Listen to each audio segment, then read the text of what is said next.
yang mungkin ya kita akan adakan pertemuannya online seperti ini, Anda bisa lakukan satu dari dua hal. Pertama, Anda bisa miliki sendiri Arduino board-nya, jadi bisa ada namanya Arduino Starter Kit kalau misalnya Anda mau ya. Atau kalau misalnya Anda memang tidak terlalu tertarik dengan Arduino tapi pengen tahu mungkin sedikit caranya, Anda juga bisa gunakan Tinkercad kalau misalnya memang kurang berkenan untuk membeli alatnya gitu ya. Nah, kebetulan saya rencananya memang bawa Arduino dari kampus, cuma saya lupa tadi karena saya ada tugas keluar, jadi lupa balik ke kampus lagi. Jadi saya akan eksklusif menggunakan ini. Nanti mungkin saya akan tunjukkan, mungkin bukan langsung live versi kalau di Arduino-nya seperti apa, tapi mungkin sedikit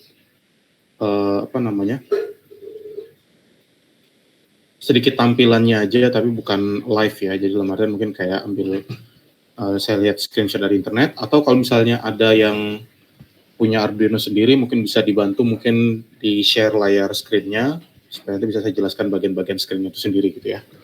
Karena nanti ada hal yang ingin saya bahas malam ini, yaitu adalah komunikasi antara Arduino dengan komputer, dengan layar laptop Anda sendiri, yang mana untuk saya bisa menunjukkan itu secara real life, saya butuh koneksi langsung, karena kalau nggak ada koneksi langsung dengan Arduino, nggak bisa kelihatan.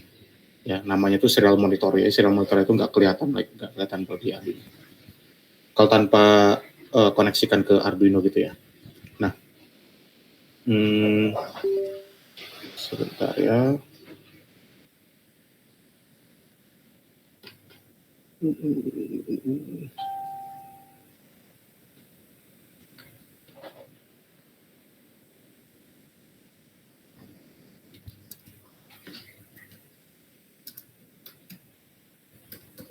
Ada yang atau nggak usah deh, mungkin nanti saja.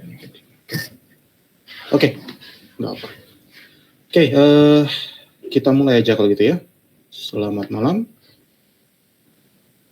Ya, bagi yang sudah ada akun Tinkercad-nya bagus ya. Jadi kalau misalnya belum, silakan Anda login. Jadi namanya Tinkercad ya. Ini tinkercad.com. Di sini Anda ini open access, jadi Anda bisa bikin desain dan bisa di-share ya, dan Anda tidak perlu bayar. Jadi simulasinya di sini cukup, sebenarnya walaupun nggak sempurna tapi cukup bagus ya.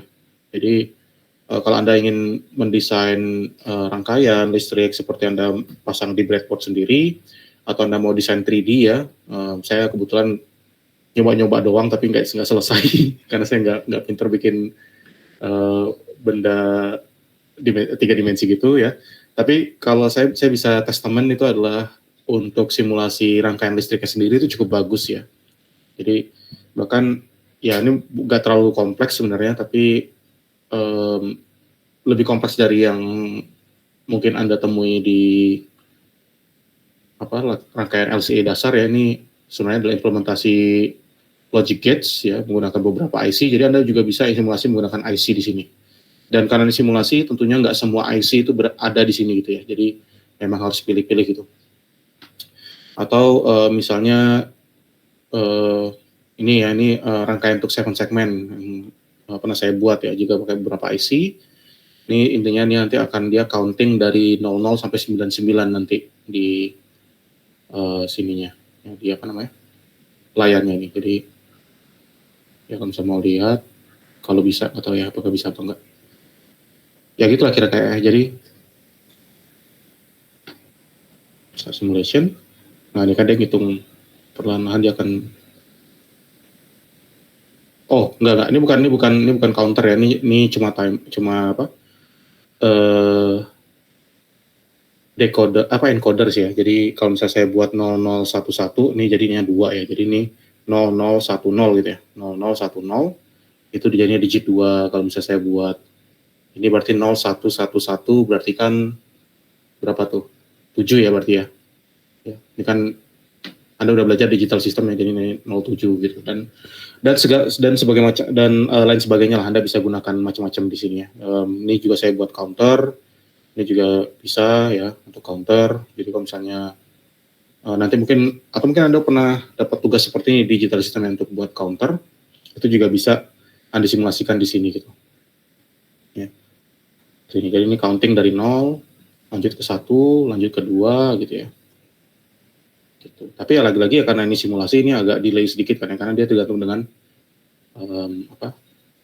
kemampuan back-end-nya untuk komputasi gitu.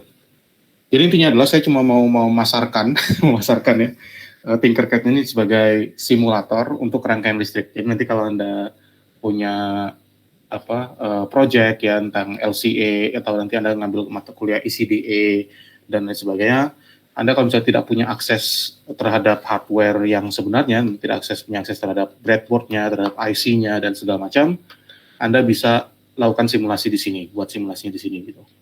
Dan untungnya juga adalah, nah ini karena dia di awal tuh dia butuh startup ya, jadi agak lama, tapi begitu semuanya udah masuk ke dalam cache, dia agak lebih cepat ngitungnya jadinya. Nggak perlu menghitung ulang. Anyway, jadi salah satu keuntungannya adalah di sini Anda bisa, kalau saya biasanya waktu udah tahu Tinkercad ini adalah bikin rangkaian dulu di Tinkercad, lalu simulasikan. Kalau memang rangkaian sudah benar, baru saya implementasikan di rangkaian sirkuit sebenarnya gitu ya. Jadi sangat membantu untuk mengurangi resiko Anda udah capek-capek beli IC terus kebakar gitu ya. Jadi pastikan dulu menggunakan simulasi ini. Ya. Tapi hari ini kita akan buat sesuatu yang kompleks. Kita akan pakai yang dasar aja, yaitu menggunakan Arduino. Oke. Jadi silakan. Saya kira ini adalah tool yang sangat berguna bagi anak-anak teknik elektro ya, terutama bagi yang tidak punya akses ke Arduino atau breadboard atau mungkin IC-IC. Kalau misalnya Anda takut ya masang IC langsung di breadboard, Anda bisa simulasi dulu. Kalau Anda tidak suka gunakan kayak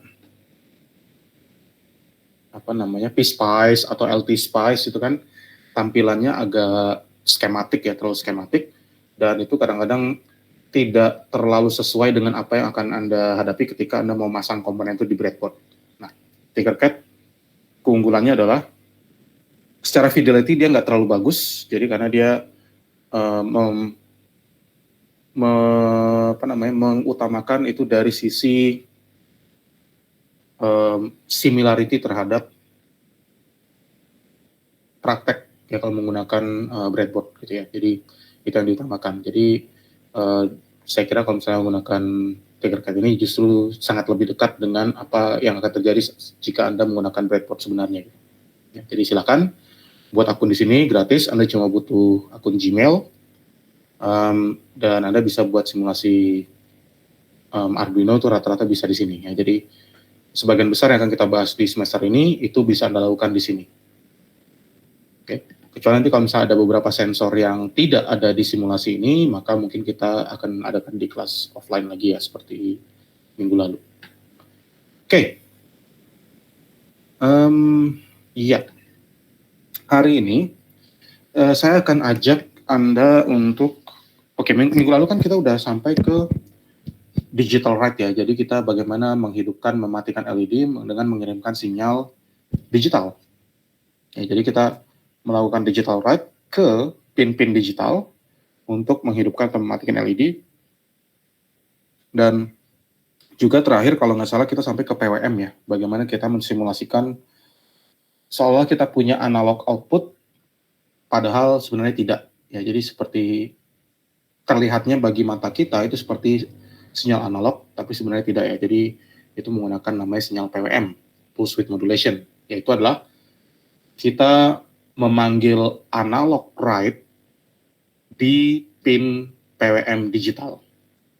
Gitu ya. Jadi utamanya biasanya kalau kita punya pin digital, ketika kita mau writing, kita memberikan output ke pin tersebut, biasanya kita gunakan digital write ya. Tapi khusus untuk pin digital yang juga punya kemampuan untuk PWM, itu kita juga bisa memanggil analog write ke situ. Nah, itu minggu lalu ya. Dan minggu ini kita akan membicarakan sisi lain dari koin yang sama, yaitu adalah membaca. Bagaimana kita membaca nilai dari suatu pin untuk kemudian ditampilkan di layar monitor. Nah, di simulasi ini mungkin kurang begitu terlihat ya, pemisahan antara Arduino board ataupun microcontroller Anda dengan komputer, karena semuanya ada di komputer. Tapi di kenyataannya ketika Anda merancang ini langsung secara offline itu ya, maka Anda kira-kira punya seperti ini bentuknya ya. Jadi Anda punya komputer, lalu Anda punya Arduino atau board apapun lah sebenarnya intinya ya, nggak harus Arduino juga gitu. Anda punya ESP di sini atau Raspberry ya, jadi antara board Anda dan layar komputer itu terpisah. Nah di sini ketika misal di sini ada suatu alat lah ya, sesuatu gitu, ada suatu alat lalu ini terhubung ke salah satu pin dari Arduino. Anggaplah dia pin 9 di sini misalnya ya. Ketika ada suatu alat terhubung ke pin 9, entah itu button, entah itu sensor apa gitu ya, terserah gitu ya. Jadi ada terhubung ke pin 9. Lalu misalnya Anda mau membaca pin 9 itu, tapi Anda tidak mau sekedar mengukur ya. Kan Anda sebenarnya bisa aja pakai multimeter, hubungkan multimeter itu positifnya ke pin 9 ini, negatifnya hubungan ke ground. Dapatlah bacaannya, tegangannya berapa ketika Anda set nilai pin 9 itu high atau low gitu ya. Nah, kalau Anda tidak mau melakukan seperti itu, tapi Anda ingin menampilkan di layar monitor, artinya di sini data dari pin 9, ingat ya, data dari pin 9 itu kan sebenarnya ada di board ini ya, tegangannya itu terukur di board ini sendiri. Artinya ketika kita mau menampilkan ke layar, kita harus mentransfer data tersebut ke komputer. Sebagaimana juga ketika Anda upload program, ya ketika Anda upload program lewat USB, itu pada dasarnya adalah Anda mengirimkan data ke board. Jadi ada komunikasi antara board Anda dengan komputer. Nah, komunikasi protokol yang digunakan di sini namanya itu adalah UART ya, asynchronous, hanya saya lupa apa, RT-nya itu receiver transmitter ya, jadi asynchronous, hanya saya lupa receiver transmitter. Jadi ini adalah protokol yang biasa digunakan untuk komunikasi menggunakan USB. Nah, kita akan bahas protokol-protokol lain itu nanti di kemudian hari, ya insya Allah kalau misalnya ada waktu. Tapi Anda cukup tahu aja bahwa untuk komunikasi USB itu menggunakan UART. Nah, di sini mungkin sebelum saya lanjut dulu, ada yang mau tanyakan dulu nggak sampai sini? Kayaknya saya doang ngocehnya agak panjang. Berarti kita bisa bikin programnya offline dulu ya, setelah itu kita bisa colok baru upload gitu ya? Atau emang harus colok dulu baru kita create programnya? Oh, bisa dibuat dulu, buat dulu programnya. Bisa buat dulu, baru colokin Arduino, baru upload tuh boleh. Itu bisa. Oke Pak. Tapi tentunya kalau Anda mau menampilkan bacaan dari suatu pin di Arduino, tentunya harus nyolok dulu ya, harus ada kabelnya. Kalau enggak ya, masa ya pakai santet lewatnya gitu kan nggak mungkin. Ya, jadi harus ada kabelnya gitu. Ada lagi yang mau tanyakan? Enggak ya? Nah, gini, ketika kita mengirimkan data lewat kabel ini, data yang dikirimkan itu menggunakan apa yang disebut dengan serial communication. Serial communication itu adalah pada dasarnya, nanti kita akan bahas lebih detail ya di kemudian hari, kita mengirimkan paket-paket data gitu. Jadi ada paket data, beberapa bit gitu ya. Ini ada N bit, ya, N bit data, ya dari panjangnya misal segini gitu ya, panjang datanya itu. Dan ini dikirimkan satu persatu, bit per bit ke komputer. Sama juga ketika komputer Anda itu mengirimkan data ke Arduino, misalnya upload program, data yang dikirimkan itu juga berupa bit ya. Jadi bit per bit itu dikirim one after another. Nah, ketika Anda melakukan serial communication seperti ini, antara transmitter itu berarti barang yang mengirim data ya. Jadi kalau misalnya tadi Anda melakukan upload, ya program upload, berarti transmitternya itu adalah laptop Anda. Receivernya adalah Arduino. Tapi ketika Anda mau membaca bacaan pin dari Arduino pada layar komputer, maka datanya itu mengalir dari Arduino ke komputer. Berarti Arduino bertindak sebagai transmitter, komputer bertindak sebagai receiver di situ. Ya. Jadi ketika melakukan transfer data seperti itu, antara transmitter dengan receiver itu harus setuju dulu. Setuju apa? setuju dengan seberapa deras aliran data yang masuk. Nah, saya suka menggunakan analogi ini ya. Analoginya seperti ini. Misal Anda tuh kayak punya gudang gitu ya, Anda punya usaha, Anda punya gudang, lalu Anda punya vendor. Dalam hal ini Anda menjadi receiver, vendor tuh menjadi sendernya atau transmitternya gitu. Anda mesen data ya, mesen barang gitu. Nah, tentunya Anda harus, kalau misalnya Anda mesen datanya itu kayak misalnya agak reguler gitu ya, tentunya Anda harus ada persetujuan gitu ya. Anda bilang, saya mau kamu datang paketnya itu seminggu sekali misalnya. Jadi setiap 1 minggu datang 1 kontainer misalnya, 1 minggu datang 1 kontainer.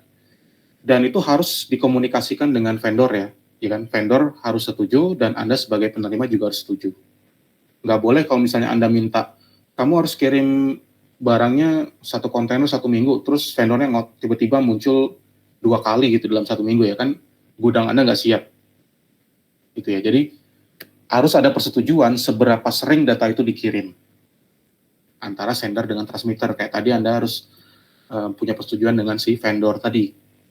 Ya, saya harap analoginya cukup jelas ya. Nah, di dalam embedded system, atau sebenarnya bukan embedded system aja, jadi intinya kalau Anda punya interconnected device seperti ini, salah satu measurement yang dipakai atau sebenarnya terminologi yang sering dipakai untuk tadi persetujuan seberapa sering data itu dikirim, itu disebut sebagai baud rate.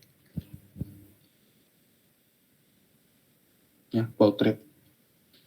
Jadi baud rate ini menyatakan seberapa banyak bit yang dikirimkan setiap detik. Dan ini harus setuju mereka berdua. Jadi nanti yang akan kita lakukan nanti di codingnya, saya harap Anda kalau misalnya punya Arduino board fisik, Anda bisa langsung coba. Kalau enggak ya pakai simulasi nggak apa-apa. Tapi sebenarnya lebih kelihatan kalau pakai yang fisik ya. Nanti akan kita coding seperti ini nanti ya. Dalam coding akan kita lakukan seperti ini. Kita sekarang fokus di bagian data dari Arduino ke komputer.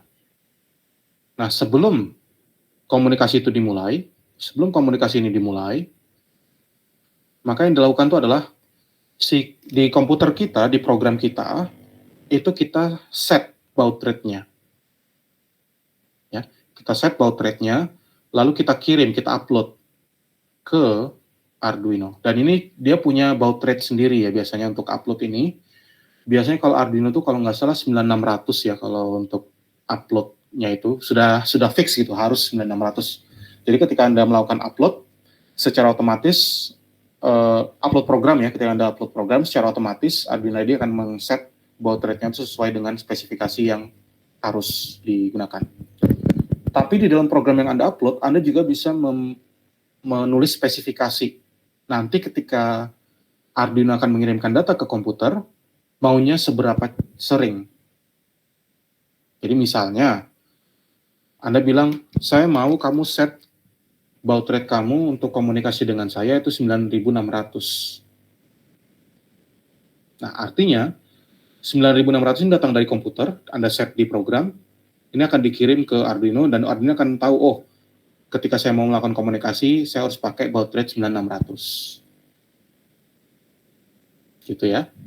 Dan nanti di serial monitornya ini juga Anda harus, kalau Anda mau baca, ketika Anda mau membaca di layar, di apa yang kita sebut serial monitor nanti juga harus di setting sesuai dengan baud rate yang Anda kirim ke Arduino. Analoginya tadi, Anda ngirim WA ke vendor bilang, saya mau datanya paketnya itu datangnya 1 kontainer 1 minggu gitu misalnya. Ya, Anda sendiri juga harus menginfokan ke gudang yang Anda punya juga segitu, seminggu 1 kontainer. Jangan yang Anda kirim ke vendor 1 minggu 1 kontainer, gudang Anda sendiri Anda kasih tahu datangnya nanti 3 minggu sekali, kan nggak nyambung gitu.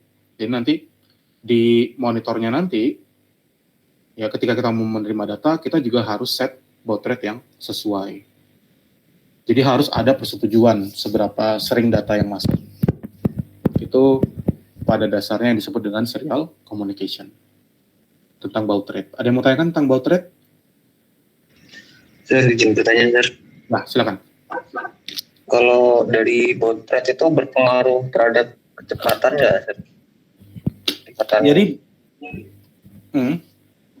kecepatan transfer, misalnya ada data banyak dalam Arduino, terus kita pakai baud rate yang lebih rendah atau lebih tinggi, itu berpengaruhnya gimana sih?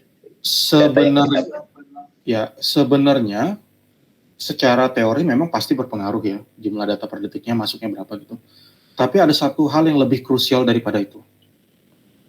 Biasanya beda device itu beda baud rate optimal yang disarankan. Sebagai contoh, Arduino, ketika kita lakukan komunikasi Arduino dengan board, ya, biasanya baud rate yang disarankan itu 9600 yang optimal. Tapi kalau Anda pakai ESP32, yang optimal itu adalah 115200. Ya, 115200. Kalau Anda pakai boardnya board ESP32. Kalau LCD, saya lupa deh. Baud rate for LCD. Kalau nggak salah beda deh baud rate-nya. Oh, sama ya. 9600 juga dia, bit per second. Tapi ini untuk yang UART ya. Kalau pakai yang I2C,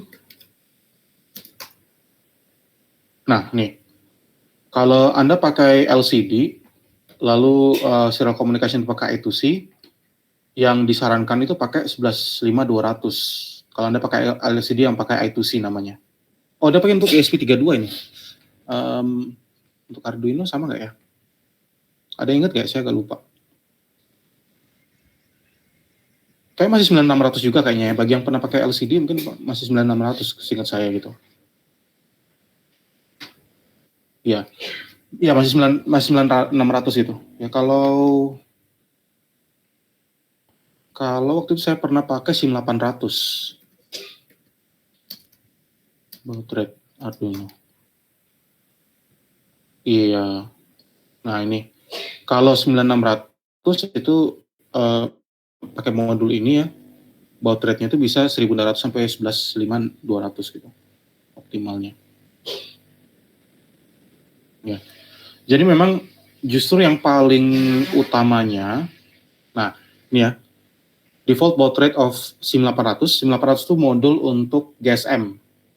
Ya, jadi Anda bisa gunakan kartu SIM card Anda itu untuk komunikasi. Jadi Anda bisa kirim SMS lewat Arduino, bisa terima SMS, bahkan telepon juga bisa gitu ya. Untuk akses 4G juga bisa gitu ya. Jadi itu menggunakan modul SIM 800. Dan SIM 800 itu defaultnya 115200. Ya. Kalau saya nggak salah ingat juga segini sih, 115200. Jadi justru kalau 900 fix at baud 38400. Ya nanti mungkin harus dibukanya. Jadi intinya gini. Justru yang paling utama, yang paling krusial itu adalah setiap modul, setiap device itu punya baud rate yang recommended masing-masing gitu. Jadi jangan, ini ya, standar baud rate untuk SIM 800 itu adalah 19500 gitu ya. Jadi jangan Anda paksa pakai baud rate yang tinggi, justru nanti datanya nggak kebaca karena dia nggak sanggup gitu. Oke, jadi justru yang jadi patokan utama itu adalah cari tahu optimumnya berapa. Tapi biasanya kebalik ya, biasanya kalau ini jujur aja kalau misalnya ngerjain project kayak gini, biasanya kita coba dulu ketika datanya tuh nanti di serial monitor tuh karakternya nggak jelas, nah baru kita setting baud rate-nya, kita mungkin baud rate-nya ketinggian, kita turunin gitu ya, coba-coba gitu. Baru nanti dapat baud rate yang optimal gimana, seberapa gitu. Menjawab kira-kira? Oh, untuk fitur berarti lebih banyak gitu sih kalau yang buat yang bersih. Sebenarnya banyaknya itu maksudnya banyak karena baud rate itu kan berapa bit per detik gitu ya. Baud rate itu adalah seberapa banyak data per detik ya. Jadi lebih kurang seperti itu ya. Jadi ya kalau misalnya Anda mau pelajari yang lebih jelas itu ya, baud rate itu ada berapa banyak sinyal per detik, dan satu sinyal itu bukan berarti satu bit ya. Oh, kalau ini 9600 berarti ya, berarti maksudnya 9600 bit per detik. Tapi di komunikasi itu ada istilah lain loh. Baud itu dia biasanya satu modulation rate itu biasanya. Berapa pulse per detik kalau baud itu ya.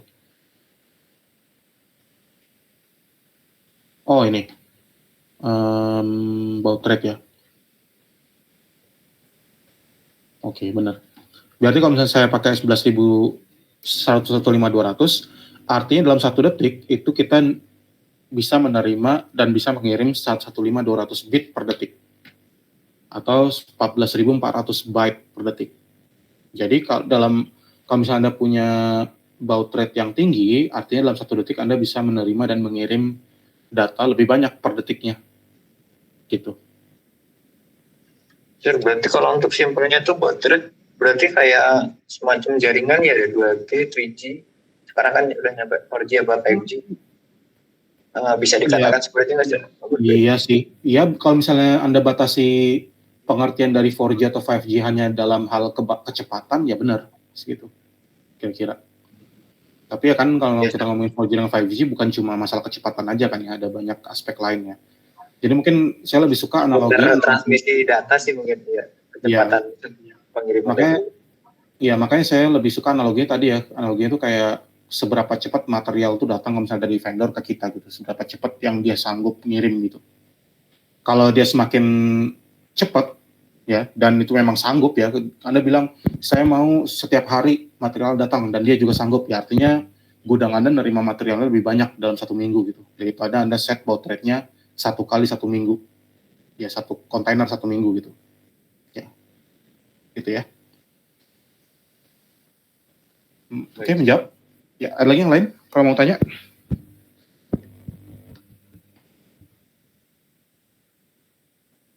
Nggak ada? Oke. Nah, saya akan gunakan Tinkercad, tapi kalau misalnya, sekali lagi, kalau misalnya Anda punya Arduino, sebaiknya gunakan Arduino ya. Mungkin saya buka Arduino juga ya.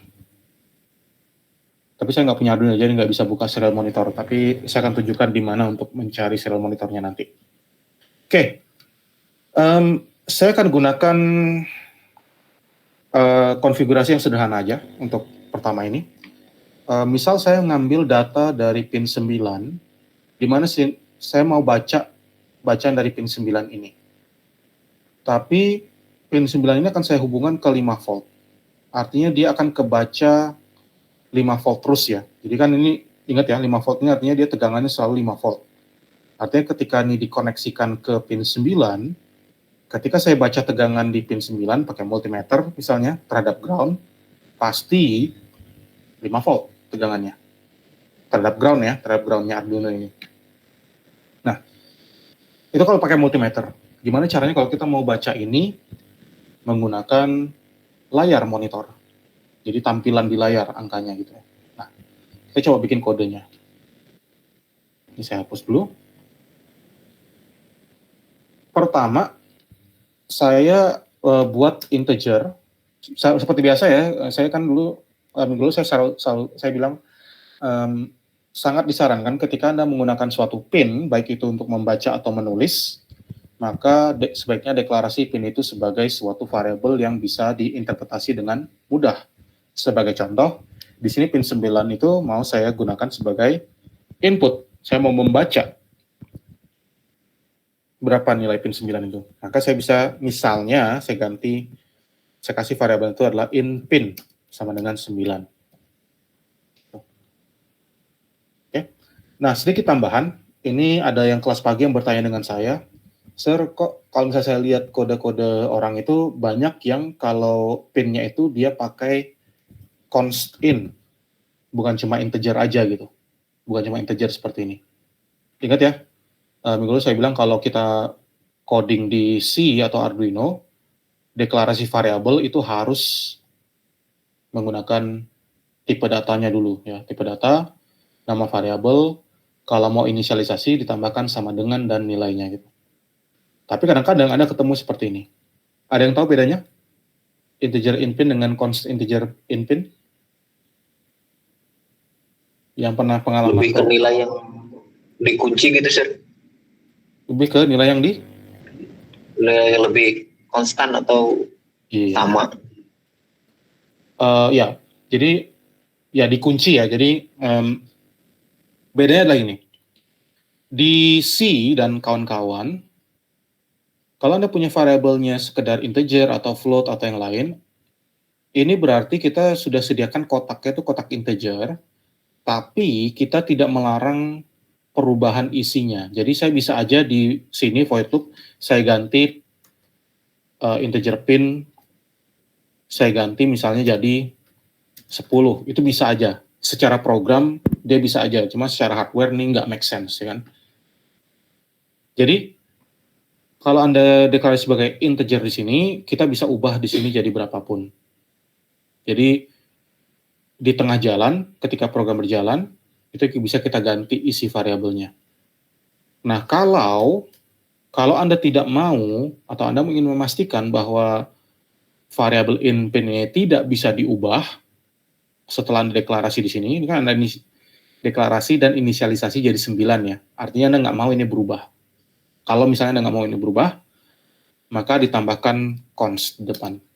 Ini adalah constant integer in pin sama dengan 9. Artinya, ketika Anda ubah nilai in pin itu jadi yang lain, dia akan error. Jadi constant ini menyatakan bahwa dia harus konstan, tidak boleh diubah. Gitu.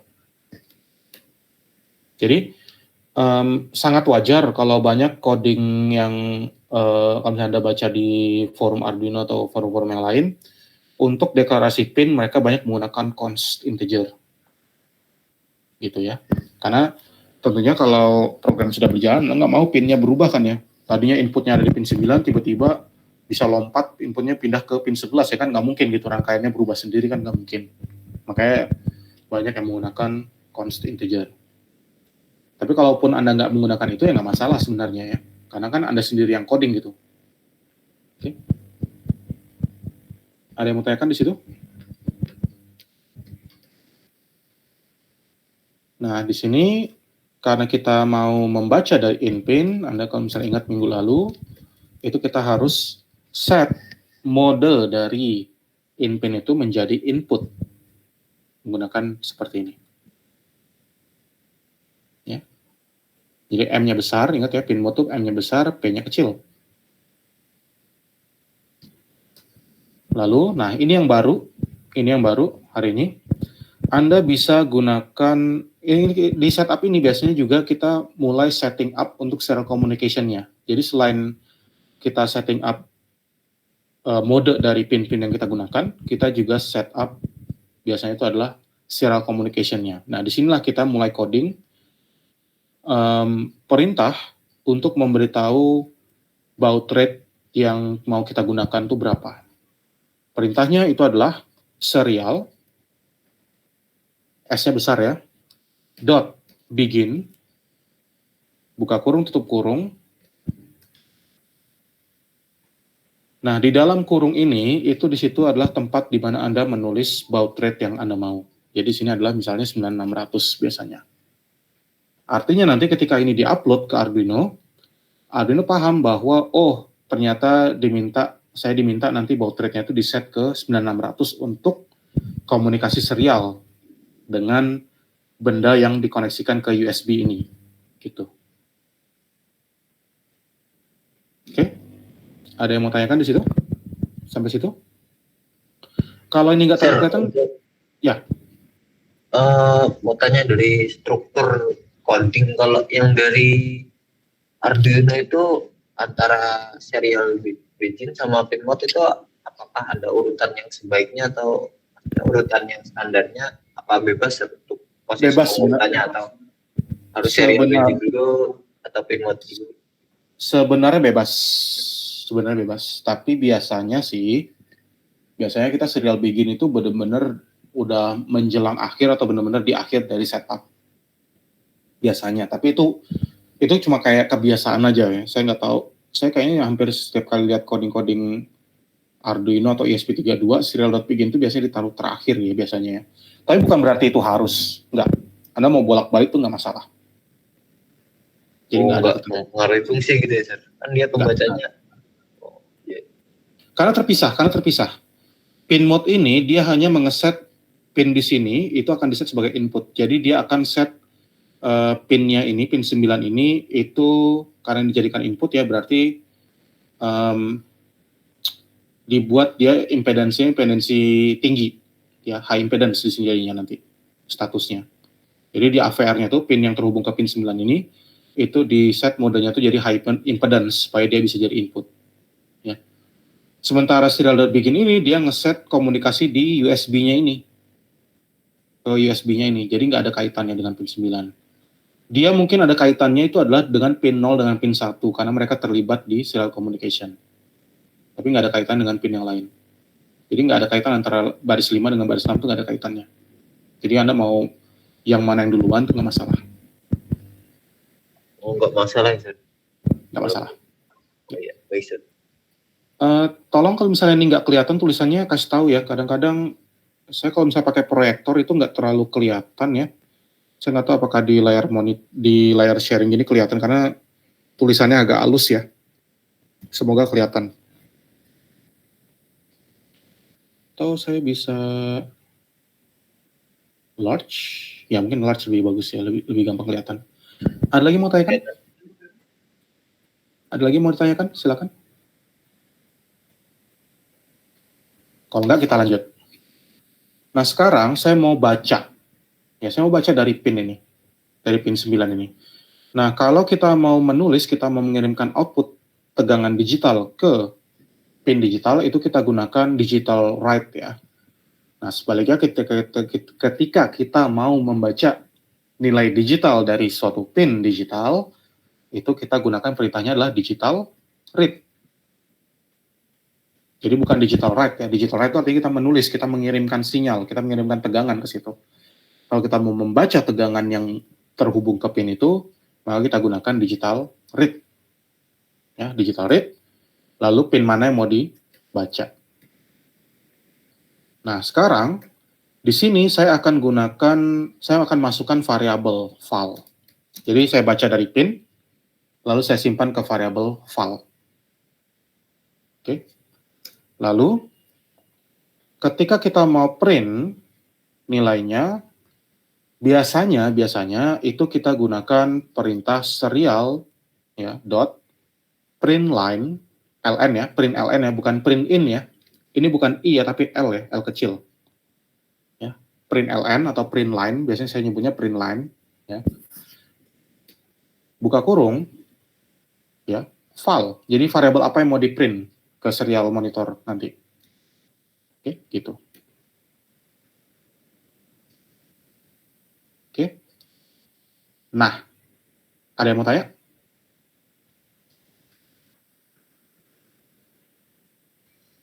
Itu yang connect langsung ke serial ya, Sir? Betul. Ini yang akan nanti kita udah, jadi kayak ini kita baca dari pin itu, dan perintah serial.print ini intinya adalah kita menarik data atau kita menerima data dari Arduino lalu tampilkan ke monitor. Itu perintah ini, pin nomor 12 itu, line 12 itu. Ini membaca dari pin, ini menampilkan di layar monitor. Oke. Saya baru saja ngeprank Anda sedikit. Coding yang saya buat ini salah, ini pasti error. Ada yang bisa benerin nggak? Yang filenya bukan, Sir? Apa salahnya? Yang di valuenya itu serial, Sir.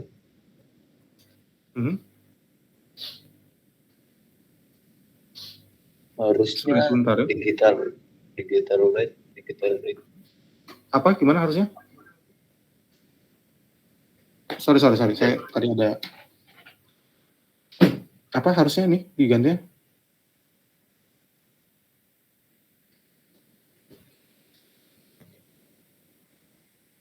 Oh, nggak jadi. Anda bisa benerin nggak? Ini pasti error. Anda silakan coba. Anda bagi yang punya Arduino.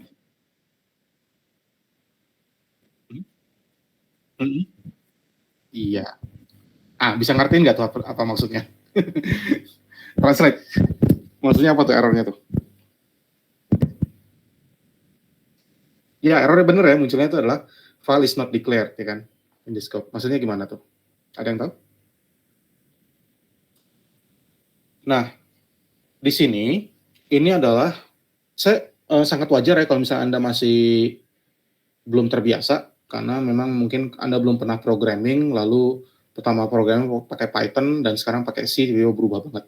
Jadi gini, minggu lalu kan saya pernah, mungkin sebelum minggu lalu ya, minggu sebelumnya lagi, saya bilang bahwa di C ya, bahasa C, C++, Java, Arduino, C Sharp, dan kawan-kawan itu, variabel itu sifatnya fix. Jadi ketika Anda mau menggunakan variabel, itu Anda harus sediakan dulu kotaknya dengan tipe datanya. Ya. Jadi ketika Anda mau menggunakan suatu variabel, Anda tidak bisa ujuk-ujuk langsung menggunakan variabel tersebut. Jadi Anda harus siapkan kotaknya. Dan Anda harus menspesifikasikan jenis kotaknya itu apa. Sebagai contoh, kalau saya mau buat X itu sama dengan 5, ini nggak bisa kalau misalnya Anda jalankan di C ya, atau Arduino, ini bakal error. Kenapa? Karena X ini sendiri nggak tahu ini apa, benda apa X ini. Ya, jadi sebenarnya sebelum Anda buat X sama dengan 5, Anda harus kenalkan dulu ke compiler bahwa X itu adalah variabel dengan tipe integer. Nah, jadi Anda siapkan kotaknya dulu. Ya, secara teknis, yang ini, ya, ini kita sebut sebagai deklarasi, namanya, ya. Ini kita sebut sebagai deklarasi. Yang ini, yang di bawah ini kita sebut sebagai inisialisasi.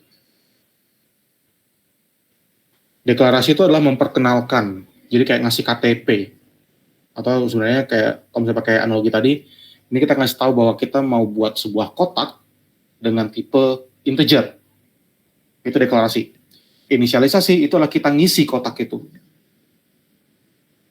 Nah, walaupun sebenarnya Anda bisa mempersingkat penulisan ini, ya ini identik ya, Anda bisa mempersingkat penulisan ini menjadi hanya satu baris. Ya, jadi ini ekuivalen ya. Ekuivalen kalau misalnya Anda tulis seperti ini, integer X sama dengan 5. Kenapa? Ya karena di sini, dalam hal ini, yang di sini, bagian kiri, ini adalah deklarasi. Ya. Bagian deklarasi, integer X, dan bagian sebelah kanannya ini, ya mulai dari tanda sama dengan, compiler sudah memahami bahwa ini adalah inisialisasi.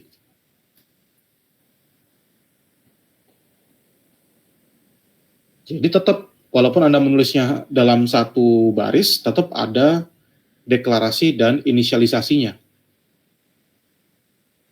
Tapi Anda tidak bisa langsung menulis X sama dengan 5, itu nggak bisa. Bisa dipahami kira-kira? Jadi kesalahan coding saya... Itu dulu ya saya berarti deklarasi yang atas. Betul. Jadi sini harus pakai integer file seperti ini, boleh. Ya betul ya, jadi boleh integer file seperti ini, atau integer file di atas seperti ini juga boleh. Oke, jadi ada deklarasi, lalu ada inisialisasi. Nah, ada yang mau komentar nggak tentang cara saya menuliskan integer file yang saya taruh dalam loop? Sir, untuk integer yang tadi itu yang sempat di deklarasi itu kan dalam loop. Itu kalau di luar loop yang di atasnya void setup tuh efeknya bagaimana, Sir? Bedanya apa? Nah, itu yang saya tanya, itu barusan tanya. Apa bedanya efeknya? Itu tadi barusan saya tanya sebenarnya. Apa bedanya kalau saya taruh integer file ini, deklarasi ini saya taruh di line 11 ini, dengan kalau saya taruh di atas sini? Bedanya apa? Coba.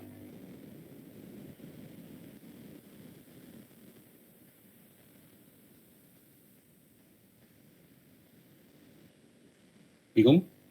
Efeknya bedanya apa? Berulang-ulang gitu. Ya, betul. Apa yang berulang-ulang? Kalau yang di loop jadi integernya berulang-ulang nilainya. Betul.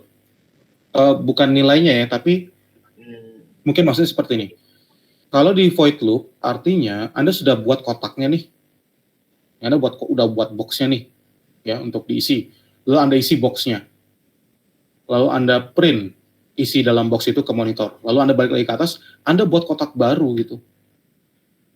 Jadi, di setiap loop Anda bukannya Reset kayak... lagi gitu. Iya, Anda seperti buat kotak baru terus gitu. Jadi itu sebenarnya secara penggunaan memori itu kurang efisien. Ya, kurang efisien. Ya. Jadi, kalau misalnya Anda tidak terlalu peduli bahwa variable file ini bisa dilihat oleh semua fungsi ya, maka sebaiknya integer file ini ditaruh di atas di sini. Supaya apa? Pembuatan kotaknya itu dilakukan di awal satu kali, dan itu bisa dilihat oleh semua fungsi ini. Lalu ketika loop ini berjalan, di setiap iterasi dia tinggal ngisi kotaknya aja, kotaknya nggak dibuat baru lagi gitu. Tapi tentunya kerugiannya adalah sekarang file ini menjadi global variable, dalam artian dia bisa dilihat oleh semua fungsi. Jadi ada trade-off gitu ya. Kalau Anda tidak mau file ini dilihat oleh fungsi lain, ya makanya sebaiknya ini deklarasi di dalam fungsi. Trade-off-nya adalah berarti Anda setiap kali, kalau misalnya ditaruh dalam loop ya, kalau ditaruh dalam loop, setiap kali loop berjalan, berarti Anda membuat kotak yang baru, deklarasi variabel lagi gitu. Ada trade-off antara mau menggunakan file ini sebagai global variable atau sebagai local variable gitu. Nah, untuk program yang kecil-kecilan, yang akan kita gunakan selama 1 semester ke depan ini, itu tidak masalah Anda mau membuat ini sebagai global variable atau Anda mau gunakan itu local variable dalam loop, tidak ada artinya yang signifikan, tidak ada perbedaan signifikan. Oke? Ada pertanyaan?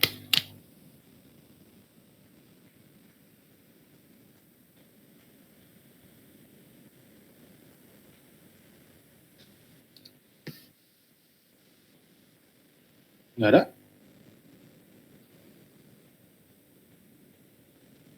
Oke. Kalau nggak ada, kita lanjut. Nah, sebelum kita lanjut ke sini, saya mau balik ke Arduino dulu. Pada dasarnya nanti, ini nggak usah dipedulikan coding ini ya, ini coding yang lain.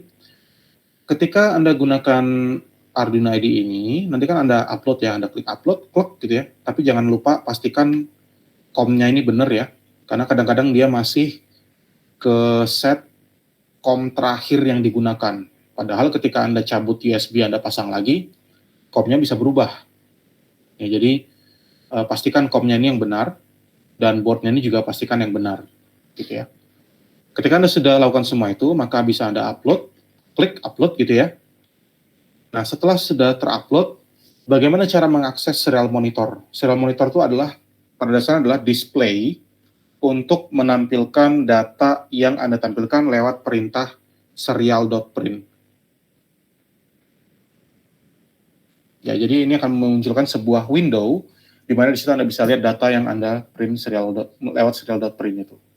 Nah, di mana letaknya? Kalau di Arduino IDE yang 2.2 ini, itu ada di sebelah kanan atas di sini. Jadi ketika Anda sudah upload ya filenya, nanti Anda tinggal klik serial monitor, klik gitu. Kalau saya nggak bisa sekarang, karena nggak ada Arduino yang terhubung ya, not connected. Jadi kalau Anda punya Arduino, itu bisa diklik serial monitor, nanti bisa dilihat ya data yang Anda print serial.print gitu ya.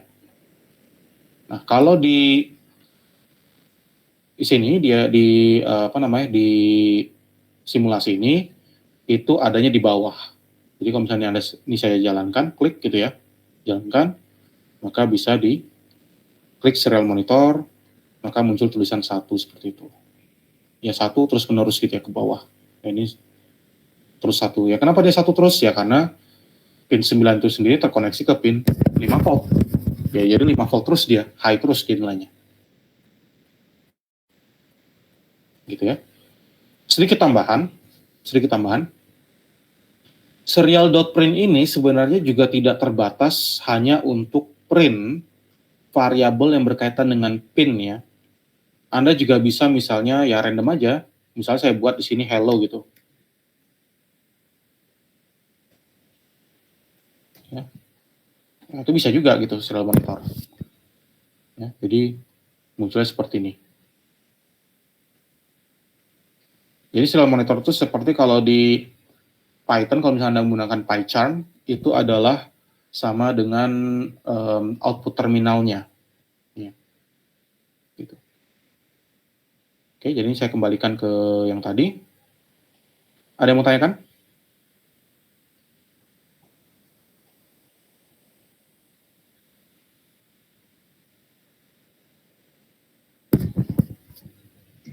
Sir, kalau yang perintah serial print itu harus di area lokal ya, Sir? Nggak bisa di umum ya, Sir? Apa bisa? Maksudnya? Kayak kita dari fungsi serial printnya itu di luar area lokal atau di global, cuma nanti data-datanya yang dalamnya yang berubah gitu, Sir. Jadi dia ngeprint terus, cuman datanya bisa berubah-ubah yang dalamnya gitu. Kayak Anda baca mau data naruh baris 13 ini di luar dari void loop gitu maksudnya? Iya, itu apakah bisa, Sir? Apa harus di dalam void loop? Kalau misalnya Anda taruh di luar, berarti ini akan dilakukan satu kali. Ya, sebagai contoh, saya kasih contoh misalnya. Supaya lebih jelas, ini saya inisialisasi jadi 0 misalnya. Saya inisialisasi jadi 0 integer file. Kalau ini dijalankan, ada beberapa hal yang akan membuat ini jadi error. Pertama, serial di sini dia bingung ini serial ini apa. Kenapa? Karena kita nggak inisialisasi. Ya kan? Inisialisasi itu terjadi di sini. Serial.begin. Ya. Oke. Jadi ini nggak mungkin, kita nggak bisa taruh di sini. Perintah serial.print itu nggak bisa kita taruh di situ. Oke, mungkin Anda bertanya, oke mungkin saya taruh di sini, di tengah-tengah. Karena setupnya udah dijalankan, jadi udah dijalankan serial.begin. Ketika Anda jalankan, Anda bisa lihat itu juga error. Tetap, dia tidak bisa. Kenapa? Karena serialnya itu sendiri, ya, Anda buat di setup. Gitu ya. Jadi ini lokal. Kalau misalnya, mungkin Anda pikir, oke, mungkin, ya udah saya taruh nih dalam setup. Setelah serial.begin. Bisa nggak? Ya bisa. Tapi yang muncul adalah, Anda bisa lihat, Sekali. Saya clear dulu. Stop.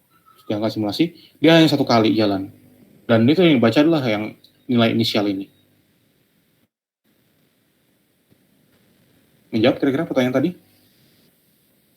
Oh, jadi pakainya dia di loop dari Sir ya, kalau biar terus-terusan baca. Betul. Kalau di setup dia cuma jalan satu kali dia bacanya. Apa ngeprintnya itu cuma satu kali kan berarti? Makanya ini cuma ada 1 0. Satu angka 0. Yes, Sir. Oke, good. Ada yang mau tanyakan lagi? Silakan yang lain. Jadi kalau misalnya Anda mau buat embedded system project ya, ketika Anda mau selalu membaca, misalnya Anda mau monitoring ya, misalnya anggaplah ada sebuah tombol terhubung ke pin 9, lalu Anda mau monitor nih, tombol ini tekan atau enggak nih, ya berarti tidak masuk akal kalau Anda taruh pembacaan tombol itu hanya di setup, artinya karena dia hanya akan membaca satu kali. Jadi sebaiknya Anda taruh di loop, jadi dia selalu berulang-ulang membaca. Oke, ada lagi mau tanyakan? Oke.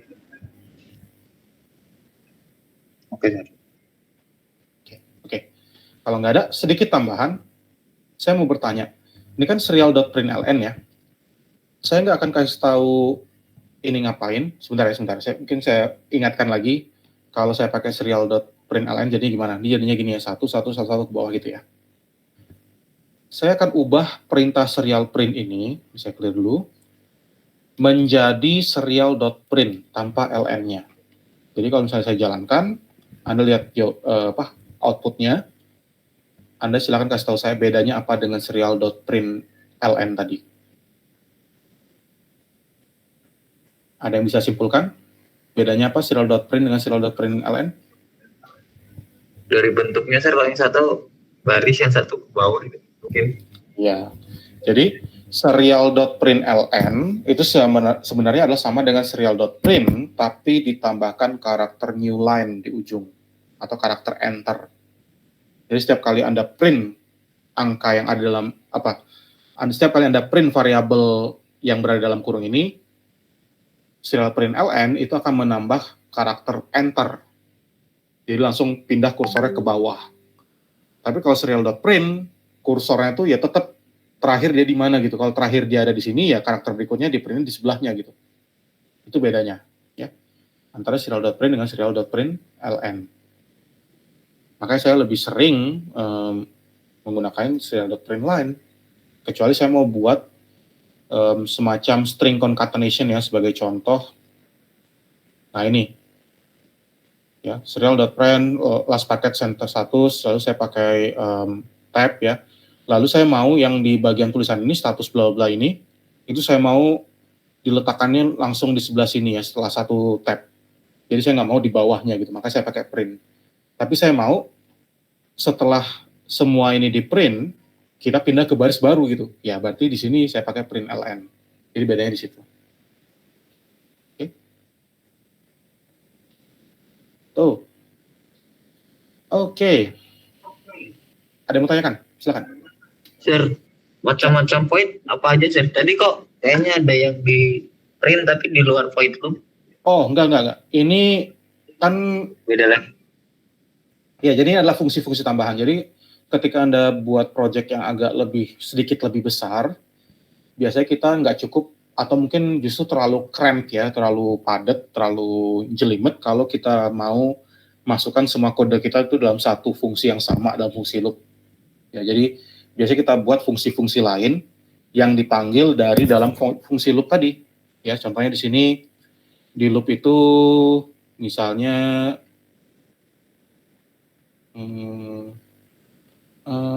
di sini on data send ya. On data send itu berarti ada di ini dia dipanggilnya secara internal nih, kayak dari fungsi ini ESP now send ini dia kayaknya. Ya. Jadi ini intinya dipanggil dari suatu fungsi yang lain gitu. Oh enggak, sorry. Fungsi ini itu dipanggil di sini nih. Ya, jadi kita punya fungsi ini dari library fungsinya sih, ESP now register send itu. Ini fungsi dari library. Lalu ini nama fungsi. Jadi intinya kita akan langsung manggil fungsi ini nanti on data send gitu. Lalu ada ada beberapa fungsi yang lain ya. Ada on data send, setup dengan cuma ada 3 malah kalau di sini. Jadi Anda bisa nambahkan fungsi sendiri itu bisa. Jadi nggak harus hanya terbatas ke void setup dengan void loop. Cuma untuk yang sifatnya dasar, pemrograman Arduino yang dasar, setup dengan loop itu udah cukup. Tapi ketika Anda mau mengembangkan fungsinya lebih tinggi ya, lebih besar programnya, maka biasanya butuh yang lebih tinggi. Sebagai contoh aja ya, sebagai contoh. Ini contohnya yang pernah saya buat untuk komunikasi menggunakan SIM800. Ya. Di sini saya pisahkan untuk beberapa fungsi supaya baca dan debugging kodenya tuh gampang. Ada setup, ada loop, tapi juga ada fungsi cek telegram. Ini untuk ngecek apakah ada input dari ESP32 atau enggak ya, berdasarkan dari telegram bot ya. Telegram inputnya kalau misalnya sesuatu, ini ada channel yang terhubung antara Arduino dengan ESP. Lalu ada fungsi initialize untuk inisialisasi SIM800 ya, memastikan semuanya bekerja dengan baik.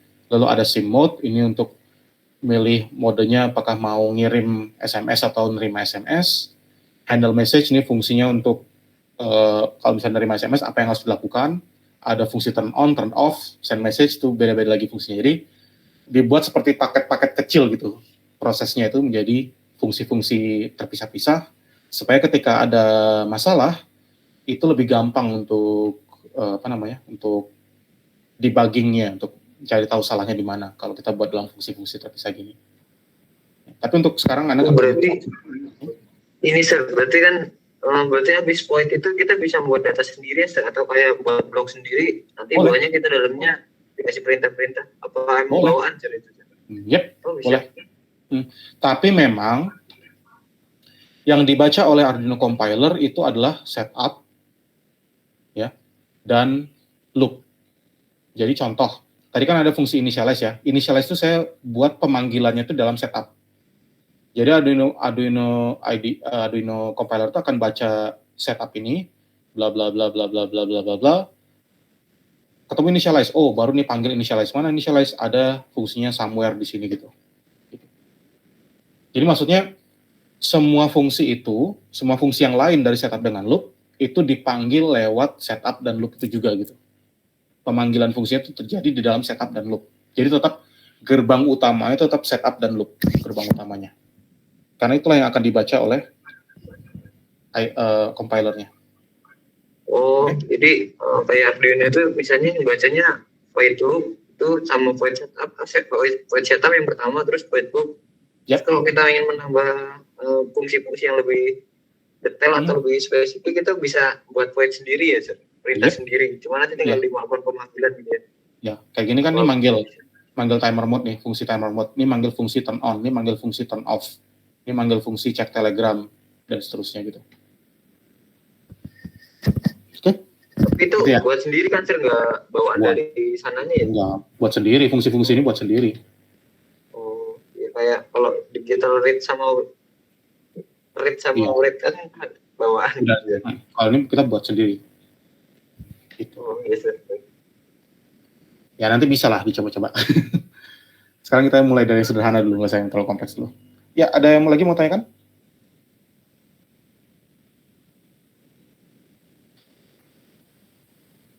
Nggak ada? Oke. Kalau nggak ada, saya lanjutkan sedikit ya. Nah di sini saya mau coba seandainya, ini kan tadi kebacanya satu terus ya, satu terus. Saya juga bisa misalnya ini taruh di ground. Maka kalau misalnya saya pindahkan ini ke ground, bukan ke 5 volt, maka sesuai ekspektasi, serial monitornya akan menunjukkan 0 terus ya, seperti ini. Benar ya, 0 terus ya. Good. Nah sekarang, seandainya kita mau agak rebel nih, kita mau agak ngelawan arus nih. Kalau kita mau baca tegangan di pin digital, biasanya kita menggunakan digital read ya. Nah sekarang misalnya, saya mau baca, saya nggak mau pakai digital read, ya. Saya psikopat, jadi saya mau baca pakai analog read. Apa yang terjadi gitu? Mungkin Anda bertanya-tanya kan mungkin. Jadi misalnya saya taruh di 5 volt lagi ya. Di 5 volt, Anda baca serial.print file, tapi ini Anda baca lewat analog read, bukan digital read. Tapi tetap in-pinnya itu berada di pin digital, tapi Anda mau paksa menggunakan analog read. Mungkin Anda berpikir, oh, pin 9 kan PWM itu bisa menggunakan analog write. Jadi mungkin dia bisa juga analog read gitu, mungkin Anda pikirnya ya. Dengan ada tanda tilde-nya ya. Berarti itu kan pin PWM. Nah, coba kita jalankan. Lalu kita lihat serial monitornya. Anda bisa lihat dia ada angka. Oh, berarti ini mungkin Anda sudah senang ya. Oh, ini berarti dia mungkin kebaca sesuatu nih, 5 volt. Tapi, sekarang coba. Saya tidak mengubah kodenya, tapi koneksinya saya pindah dari 5 volt ke ground. Apa yang terjadi? Dia masih membaca. Loh, maksudnya gimana nih kok masih ngebaca gitu? Nah, sekarang lebih ekstrim lagi. Saya putuskan koneksinya.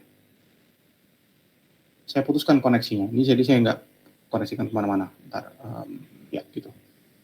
Jadi pin 9 tuh nggak koneksi kemana-mana gitu. Kodenya nggak saya ubah. Ini saya clear dulu supaya lebih jelas. Saya jalankan simulasinya. Masih dia membaca data seperti itu. Jadi sebenarnya analog yang Anda baca ini itu bukan data atau sinyal yang ada di pin 9, bukan yang ada di in-pin ini. Ini hanya nilai random. Ya. Jadi ini kita sebut sebagai nilai floating. Jadi kalau misalnya Anda baca dokumentasinya Arduino, ada dua hal penting ya. Arduino itu dia assign pin, angka pin itu, dia seperti menggunakan integer sebagai alternatif untuk nama pin analog ini juga. Kalau nggak salah A0 itu juga 14, angka 14 itu juga dianggap sebagai A0, ya pin 14. Jadi kalau Anda buat 14 itu sama dengan A0. Kalau nggak salah saya agak lupa, dan seterusnya. Yang kedua,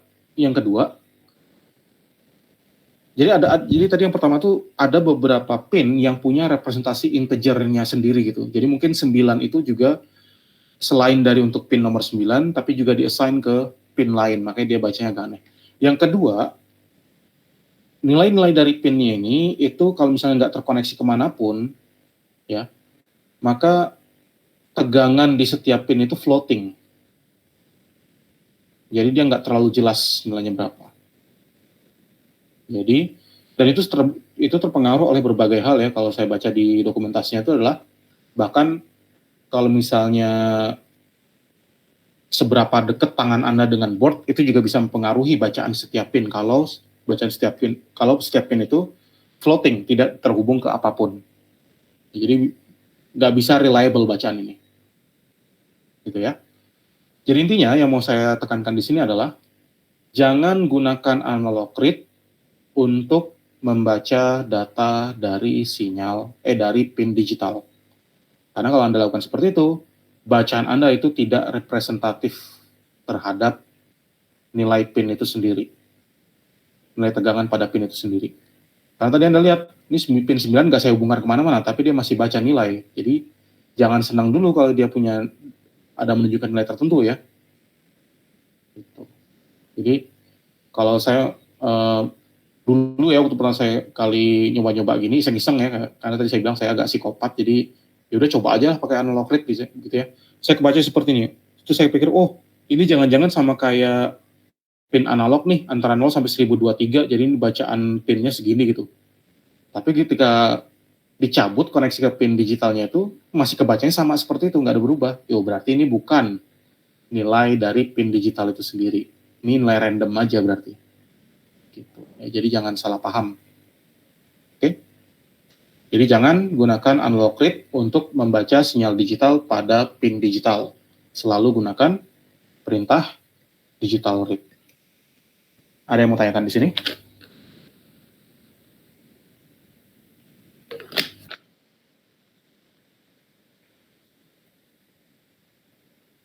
Yang ini? Ya satu terus munculnya. Oh, kalau ini dia 0 terus, default. Ini default, karena dia nggak terkoneksi ke apa-apa, dia secara default dia kalau nggak salah itu terkoneksi ke ground ini.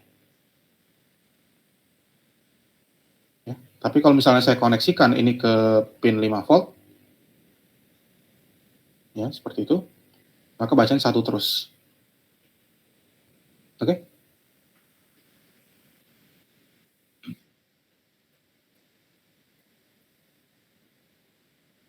Oh gitu, pakai simulasi ini atau pakai Arduino board? Arduino R4, bacanya apa? Kalau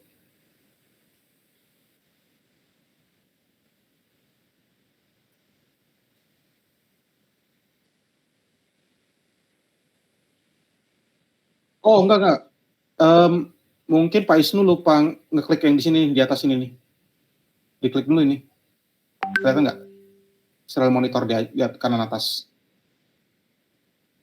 Diklik itu nanti di bawah ini ada pilihan serial monitor, ada tab, ada output. Output ini adalah kayak informasi kalau misalnya Anda upload program itu nanti berapa bit yang masuk ke Arduino segala macam itu ada di sini. Tapi serial monitor itu ada di sebelahnya. Kalau sudah Anda klik yang di kanan ini, klik di sini, nanti muncul di sini. Muncul?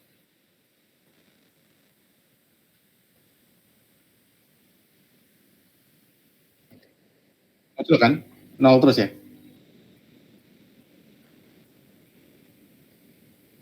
Oke. Jadi kalau Anda menggunakan ini, saya mohon maaf tadi saya misalnya mau ngambil Arduino dulu di kampus tapi saya lupa bawa ya.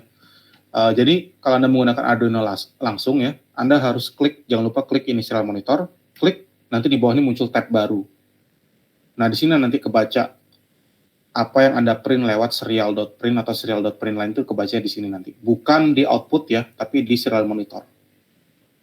Dan pastikan nanti di sebelah kanan ini itu ada baud rate ya, BTW. Sebelah kanan sini ada baud rate. Jadi tadi saya udah coba cari gambar Google-nya. Nah di sini, sebelah kanannya ada baud rate.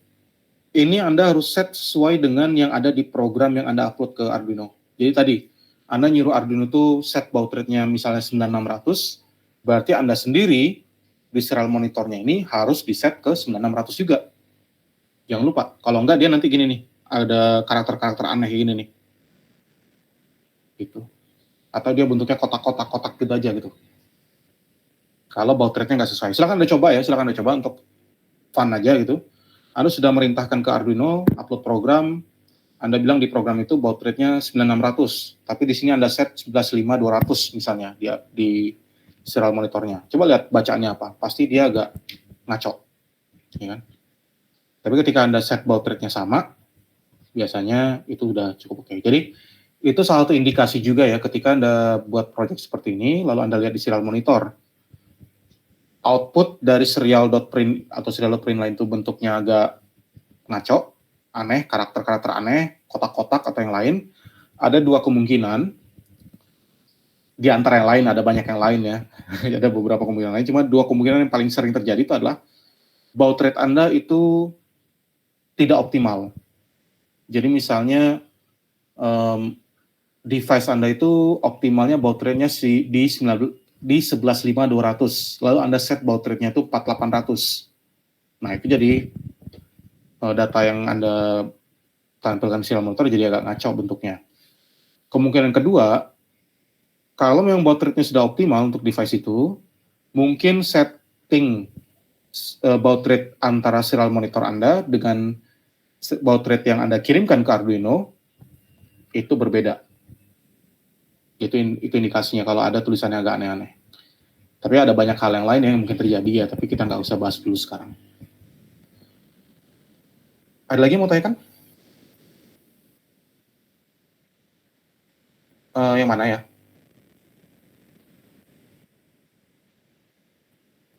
Oh, ini no line. Ini jadi kalau dia ada pilihannya apa aja sih? Ada new line, ada no line ending ya itu kan. New line itu artinya dia setiap kali print, setiap kali dapat data dari, setiap kali selesai eksekusi perintah serial.print itu,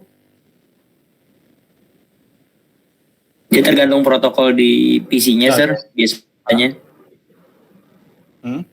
Oh ya, dia kadang bisa pakai carriage return atau pakai new line dan carriage return gitu ya. Jadi ujung dari karakter itu sebagai penanda ini stringnya selesai gitu ya kalau nggak salah ya. Betul nggak sih? Bisa pakai CR atau pakai NL ya? Kalau settingan serial di PC-nya itu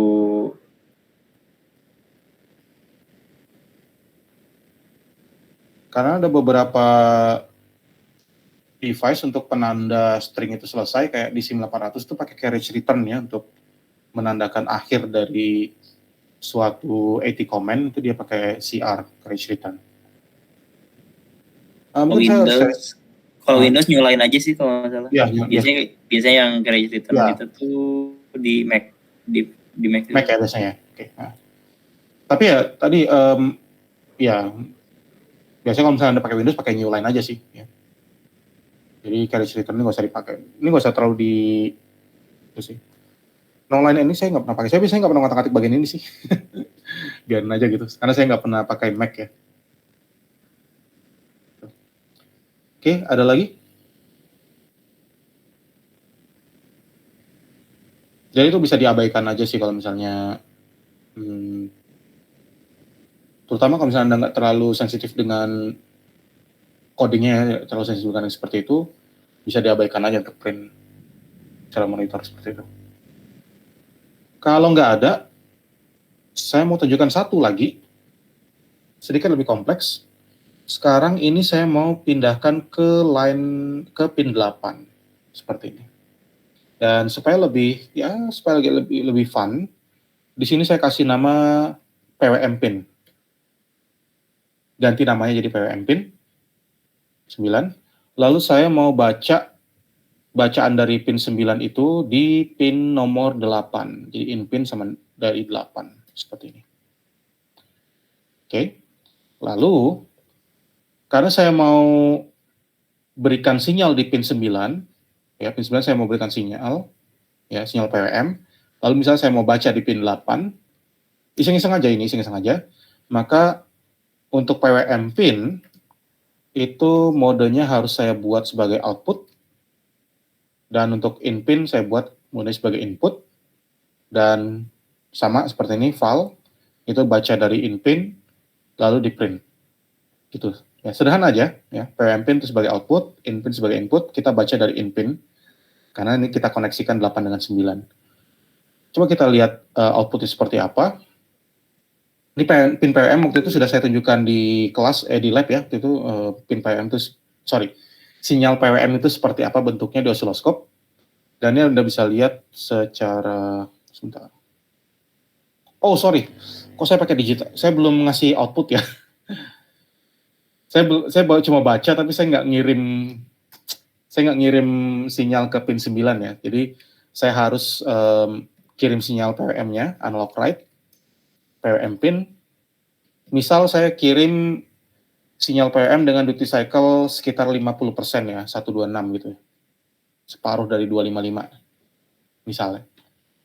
Kalau dijalankan, ya ini artinya dia mengirimkan sinyal PWM dengan duty cycle sekitar 50%.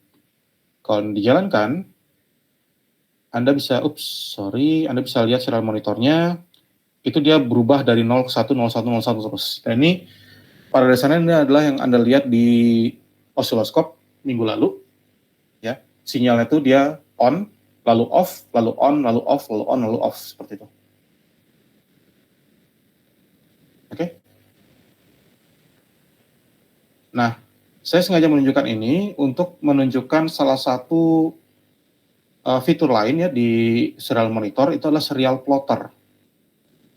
Ya. Kalau di Tinkercad, serial plotter itu ada di sebelah kanan ini. Jadi Anda bisa plotting data yang Anda print di serial monitor itu. Jadi Anda bisa plot seperti ini, klik gitu ya. Ini nanti dapat Anda plotnya ini. Dapat sinyalnya, sinyal PWM ya, naik turun itu. Ya dari 1 ke 0, 1 ke 0, 1 ke 0. Jadi Anda bisa buat grafik juga. Kalau Anda mau melihat perubahan sinyalnya. Dan untuk Arduino IDE sendiri juga Anda bisa lakukan hal yang sama. Silakan dicoba kalau mau. Itu ada di sebelah kiri dari serial monitor, itu ada namanya serial plotter. Jadi tinggal diklik aja nanti muncul plotnya itu. Oke. Di sini ada mau tanyakan? Jadi ini sekedar untuk menunjukkan serial plotter aja ya, karena kalau pakai serial plotter, kalau misalnya sinyalnya stabil di satu terus ya plotnya jadinya cuma garis horizontal aja gitu ya. Makanya saya pakai PWM. Maaf, Sri. Jadi kalau untuk serial plotter itu dia bareng sama serial monitor ya, atau harus kita coding lagi? Enggak, dia nggak perlu coding apa-apa gitu. Saya jadi penasaran, seandainya saya cuma nyoba aja nih. Seandainya di sini saya nggak pakai serial print line, jadi saya komen.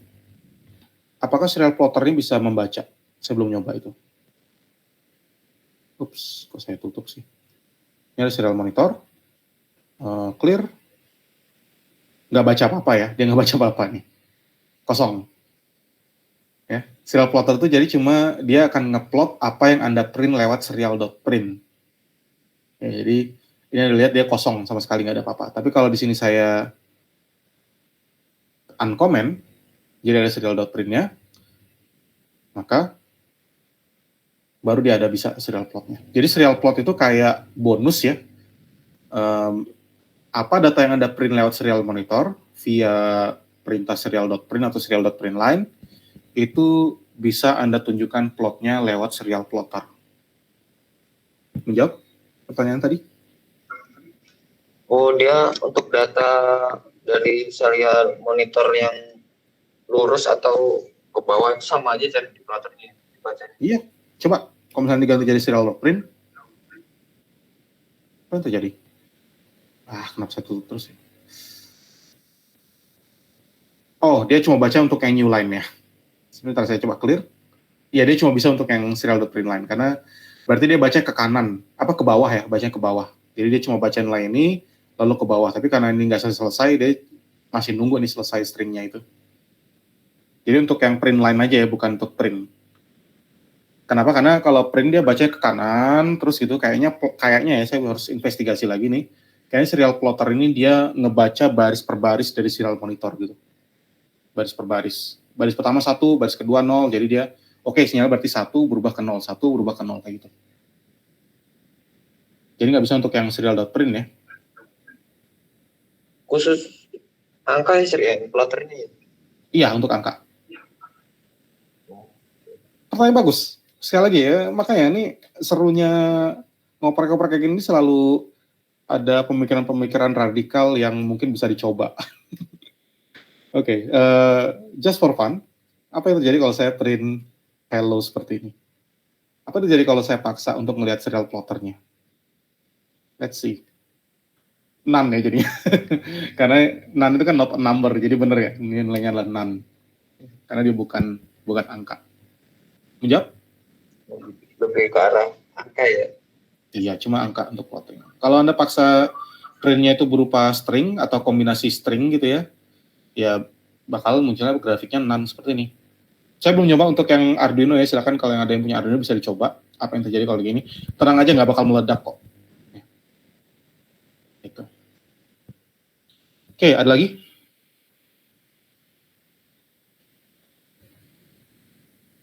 Oops, kok di save? Kalau nggak ada, sampai situ aja tentang pengenalan serial monitor. Ya, kita misalnya masih ada waktu ya. Ya mungkin, ya ada yang mau tanya dulu. Oh, codingnya. Oh, agak panjang ini. Sebentar, saya mungkin buat ini small dulu ya. Gak apa kayak gini? Atau medium mungkin? Medium.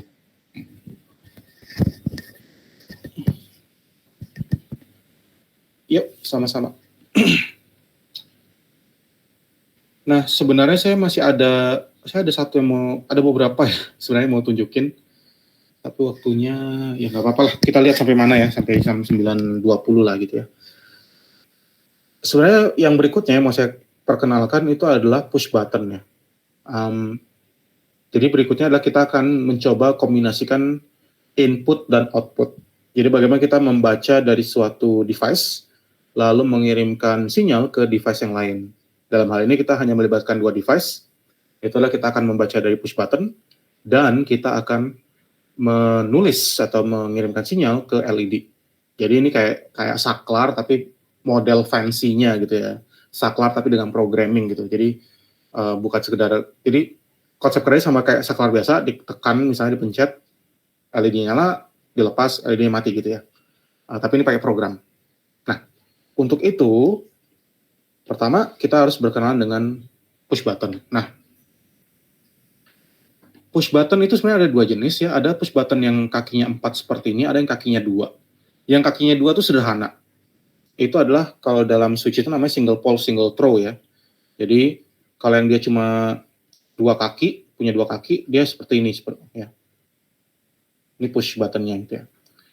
Jadi kedua kakinya itu dia awalnya disconnected, ketika ditekan dia jadi connected. Kabelnya itu, ya kakinya itu jadi terhubung. Ya sebenarnya sangat sederhana ya, lebih sederhana, tapi pertama ini kurang stabil karena ketika, oke saya undo dulu. Misal di sini Anda koneksikan ke 5 volt. Ini koneksikan ke 5 volt, lalu ini ke pin 8 dari Arduino misalnya. Kalau ini dia ditekan, ya, ketika ini ditekan, maka arus akan mengalir dari 5 volt ini. Maka dia akan kebaca sebagai high. Kalau dia dirilis, maka 8 ini akan tidak membaca apa-apa, karena dia disconnected, jadi di floating.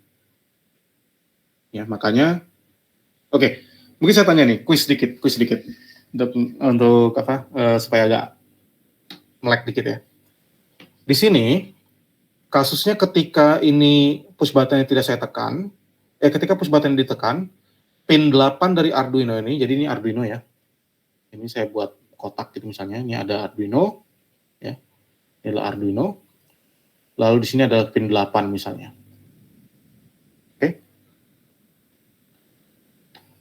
Ketika push button ditekan, ini kan connected ya, lempengannya tuh berhimpit, jadi ini ada jalur listrik ini. Ya. Jadi pin 8 akan ngebaca berapa volt kalau ini ditekan? 5 volt ya, 5 volt ya, jadinya kebacanya. Nah, pertanyaan saya, ya tadi sudah saya kasih tahu sebenarnya, ketika push button ini tidak ditekan, maka pin 8 ini membacanya apa? Bingung, Sir. Bingung ya, karena kan dia ini disconnected ya, kan? Ini kan disconnected, nggak kemana-mana nih. Oke? Nah, pertanyaan saya, apa yang harus Anda lakukan kalau Anda mau ketika push button ini tidak ditekan, pin 8 ini membaca ground tegangannya, jadi dia terkoneksi ke ground. Apa yang harus Anda ubah? Diberikan sinyal ground, Sir. Ini dikoneksikan ke ground gitu. Saklarnya ada yang groundnya. Tapi kan kakinya cuma 2 saklarnya. Kaki yang mana mau ditaruh ke ground? Kaki kiri atau kaki kanan? Jadi ini 2 kakinya. Yang kaki 8 ya. Hubungan ke ground gitu ya? Kalau ke ground apa? Ada 2 itu switchnya tuh. Ada yang terhubung langsung, terus dia dipencet. Oh, jadi, tapi kan ini cuma 2 kaki nih. Jadi misalnya gini, anggaplah ini Anda nggak usah terlalu peduli apakah ini push button atau apa, tapi Anda punya 2 lempeng kayak gini aja, ya, dimana kalau misalnya ditekan, 2 garis ini terhubung, kalau dirilis, dilepas, ini dia nggak terhubung sama sekali, disconnected. Nah sekarang, kalau misalnya ditekan, pin 8-nya akan membaca 5 volt. Kalau dirilis, dia nggak ngebaca apa-apa karena ini floating ya, nggak terhubung ke 5 volt dan nggak terhubung ke ground. Nah sekarang apa yang harus Anda ubah sehingga pin 8-nya akan membaca ground ketika ini rilis, ketika ini nggak terhubung? Di pin 8, dari pin 8 dihubungkan ke resistor. Betul. Sebentar. And then? Pak Isnu dulu. Terus ke ground. Hubungan ke seperti ini. Betul? Ground. Dan sorry, mungkin saya agak delay nih ya. Suara saya jelas kedengaran nggak ya? ada, Sir. Oke. Jelas. Berarti yang dari sana yang delay sedikit. Gimana? Ya. Kayak gini ya? Tinggal ditambah resistansinya berapa ya? Ya, terserah lah berapa gitu ya, nanti lah diurusin. Oke. Kayak gini ya? Good. Saya kasih tahu aja, ini jawaban yang benar. Ini jawaban yang benar. Tapi yang mau saya tanyakan lagi, pertanyaan berikutnya adalah, ini saya kayak ngajar LCA jadinya nih. Kalau misalnya, ini nggak saya kasih resistor, jadi langsung saya hubungkan aja, apa salahnya? Kalau saya nggak kasih resistor? Stop, Sir, 5 sama ground. Betul, ya di 5 sama ground itu dia short ya, jadi dia bingung 8 ini mau 5 volt atau ground. Jadi kalau Anda kasih resistor, dia seperti punya 2 jalur ya. Dia seperti punya 2 jalur. 1 jalur ke 5 volt, 1 jalur ke ground. Ya, kalau dia terhubung, dia ada punya 2 jalur 5 volt dan ground. Nah, kalau saya bayanginnya ground ini kayak ada jalan macet, 5 volt ini nggak ada resistor, jadi nggak ada hambatan ya. Dia bakal milih lewat yang nggak ada hambatan, jadi kebacanya 5 volt. Cenderung lebih baca 5 volt. Jadi kebacanya high. Tapi ketika dia disconnected dia nggak di-press, jadi ini nggak terhubung. Ketika Anda naik mobil dari pin 8 ini, nyampe sini, kalau Anda maju itu jurang, karena nggak ada koneksi ya, nih, Anda belok kiri, itu macet. Ya Anda tentunya milih lewat jalan macet, mau nggak mau ya kan. Jadi kebacanya adalah ground. Gitu. Oke, nah Anda jauh beda ya kalau kelas malam ya, udah familiar yang kayak gini, apa prakteknya gitu, jadi kalau kelas pagi masih saya menjelaskan agak lama ini kenapa nggak boleh yang seperti di kanan ini, Anda harus kasih resistor di sini gitu. Ya. Oke. Hmm?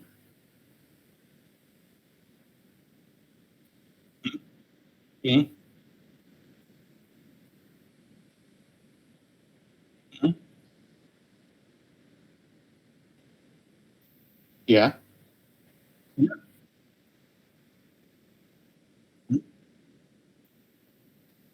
Nah, jadi gini, itu kalau kasus yang tadi saya bahas di bawah ini kan push button yang 2 kaki ya.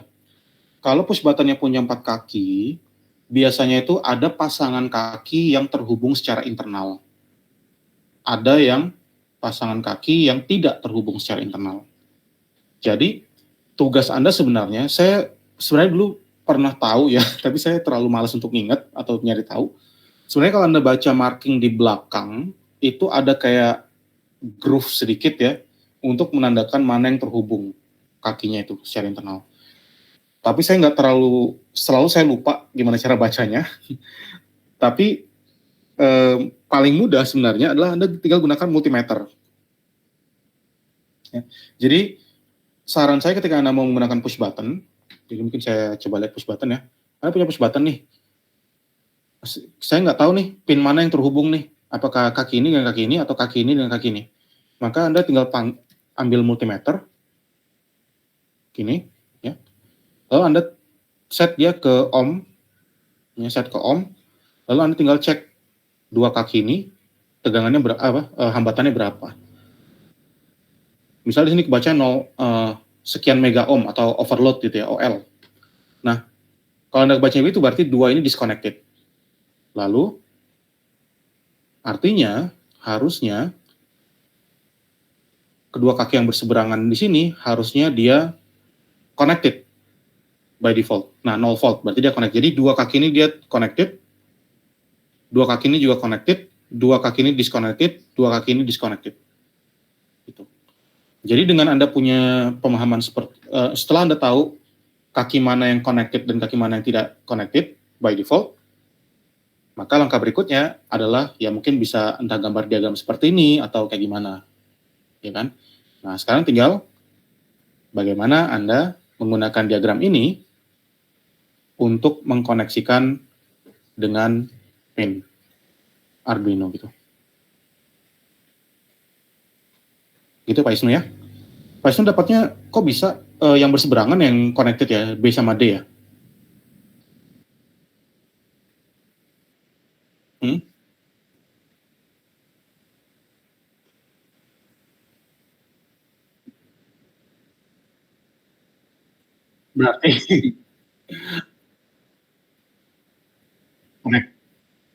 Berarti berarti push button yang defect. Biasanya tuh dia nggak yang berseberangan ya. Biasa dia kalau nggak yang horizontal ini yang connected, kalau nggak yang ini gitu, AB gitu. Jadi dia nggak sebenarnya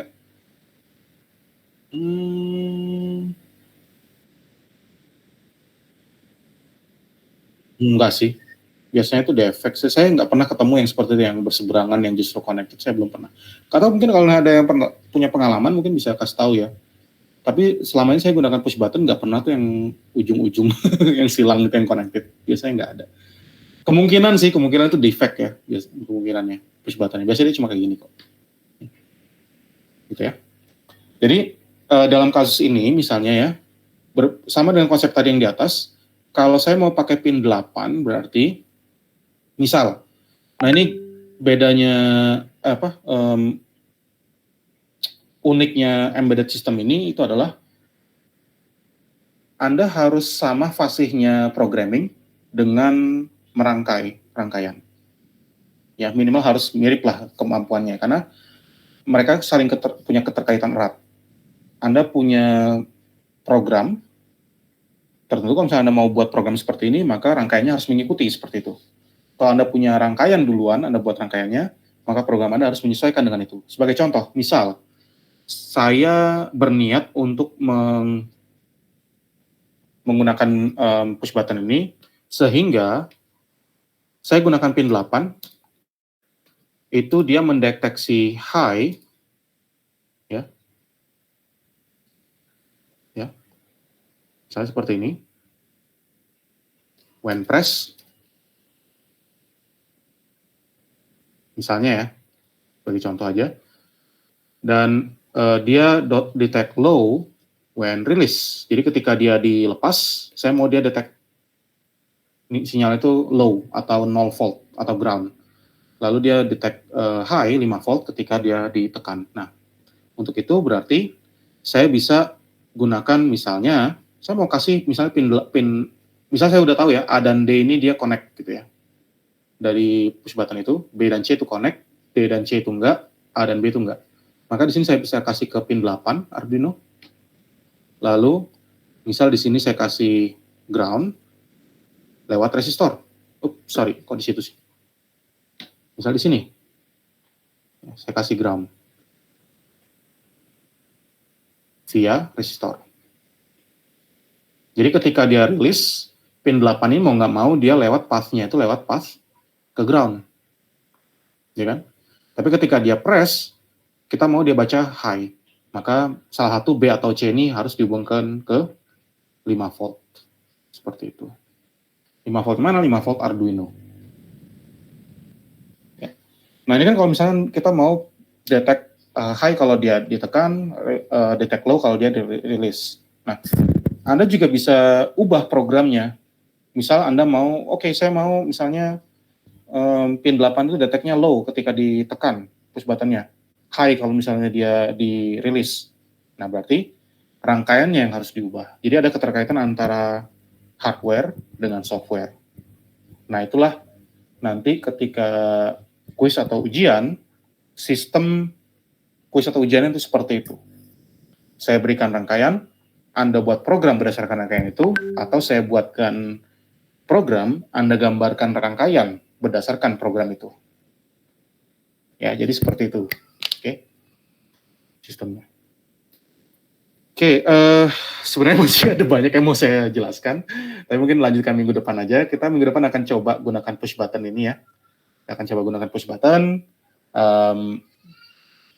mulai dari membaca nilai push button sampai ke menggunakan push button ini untuk turn on atau turn off LED atau menggunakan atau mengaktifkan yang lain lah. Misalnya Anda bisa hitung seberapa lama push button itu ditekan untuk misalnya nanti menentukan seberapa terang LED-nya hidupnya. Pokoknya ada variasi-variasi yang bisa kita mainkan di situ.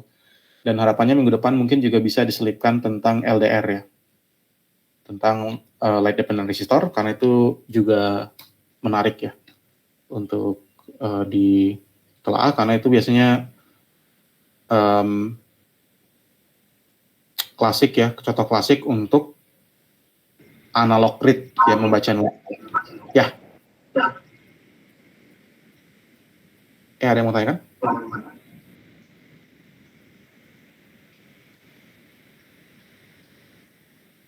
Oh, nggak jadi ya Pak Ibu ya?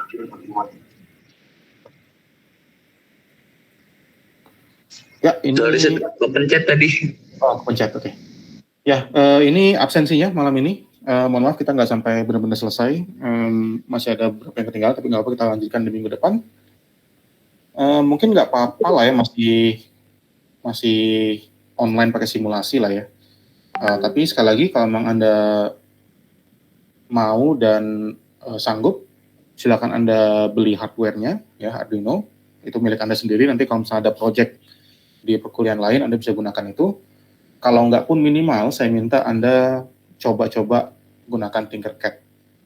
Ya, minimal bisa nyoba juga di bagian simulasinya. Ya. Oke, dari saya mungkin itu aja. Ya, Pak Irfan, ada mau tanya? Kalau mau beli Arduino yang intinya apa aja, kan?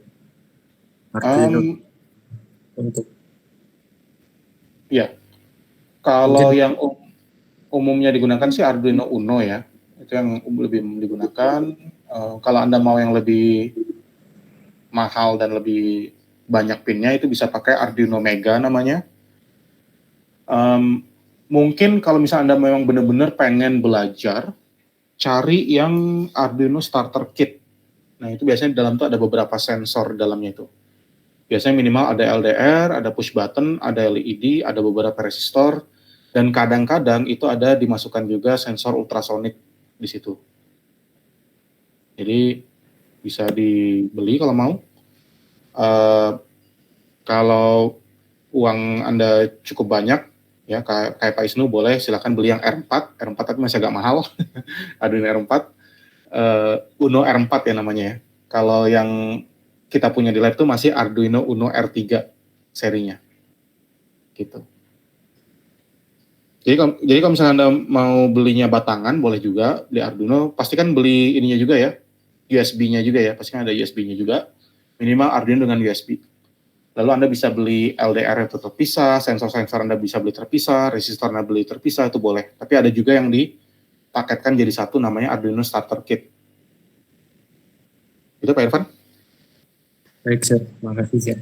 Tapi saya nggak memaksa ya, saya nggak memaksa. Kalau memang Anda tidak berkenan, minimal Anda harus coba gunakan Tinkercad. Ya. Lalu nanti kalau misalnya kita mau menggunakan sensor-sensor yang nggak ada di Tinkercad, mungkin saya undang Anda lagi untuk datang ke lab ya, untuk menggunakan sensor yang kita punya. Sederhana sih sensornya, kita punya di lab. Gitu ya. Tapi kalau Anda mau ngoprek-ngoprek sendiri, silakan beli gitu. Oke, ada lagi? Kalau tidak ada, mungkin dari saya itu aja. Mohon maaf kalau misalnya agak lewat ya, tadi saya nggak ngasih break bahkan. Akhir kata saya ucapkan selamat malam, selamat beristirahat, dan sampai jumpa lagi minggu depan. Terima kasih. Terima kasih, Sir. Selamat malam. Terima kasih, Sir. Selamat malam. Ijazah. Ya, silakan.